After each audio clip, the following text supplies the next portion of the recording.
ગુજરાત છું. મારી સ્થાપનાને 56 વર્ષ થયા, પણ મારો ભૂતકાળ પ્રાચીન અને ભવ્ય છે. પહેલા હું અપરાંત, પછી આનર્ત, લાટ અને છેલ્લે ગુર્જરના નામે ઓળખાતું, અને આજે મને સૌ ગુજરાત કહે છે. આ અવસરે હું આપને મારી યશગાથા સંભળાવું છું. હું એ ધન્યધરા છું જ્યાં સાક્ષાત શ્રી કૃષ્ણએ દેહ ત્યાગ કરવાનું પસંદ કર્યું.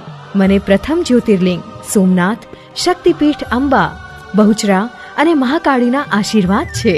મહામાનવ ગાંધી, સરદાર પટેલ, રવિશંકર મહારાજ અને ઇન્દુ ચાચા મહારાજ રતન દીવડા છે. મારા કચ્છનું ધોળાવીરા અને એ લોથલ, જે સિંધુ સભ્ય સંસ્કૃતિના આયોજનબદ્ધ નગર છે. સીદી સૈયદની જાળી, રાણકી વાવ, ચાંપાનેર અને વડનગરનું તોરણ મારા કળા કારીગરોની કમાલ છે. મારી છાતીએ મૈયા નર્મદા, સરસ્વતી, તાપી અને મહી જેવી નદીઓ વહે છે. સૌથી લાંબા દરિયા કિનારાનું સૌભાગ્ય પણ મને જ મળ્યું છે. ડાલામથ્થાની ડણક્યું, ગીરના નેહડા અને માલધારીઓની ખુમારી, આ મારું ગીર છે. દુનિયાને દાઢે વળગેલી કેસર કેરી મારી જ દેણ છે. વાદળથી વાત્યું કરતો અને હિમાલયથી વધુ પુખ્ત ગઢ ગિરનાર મારી ઐતિહાસિકતાનું પ્રતીક છે. ધીરુભાઈ અંબાણી અને ડોક્ટર વિક્રમ સારાભાઈ પણ મારા જ સંતાન છે.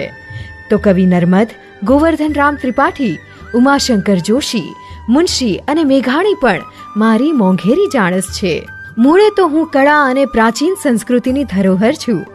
નવરાત્રીનો થનગનાટ મારા પગમાં છે, તો મેળો મારી રગે રગમાં છે. વિકાસમાંય હું અવ્વલ છું. સદાય ધમધમતું અમદાવાદ, ડાયમંડ સિટી સુરત, સંસ્કાર નગરી વડોદરા અને રંગીલું રાજકોટ મારા હાથ પગ છે. કંઈ એમ જ ઉમાશંકરે નહીં કહ્યું હોય, ભારતની ભૂમિમાં ઝાઝેરી ગુજરાત, ગુજરાત મોરી મોરી રે, મળતા મળી ગઈ મોંઘેરી ગુજરાત, ગુજરાત મોરી મોરી રે. હું છું જય જય ગરવી ગુજરાત.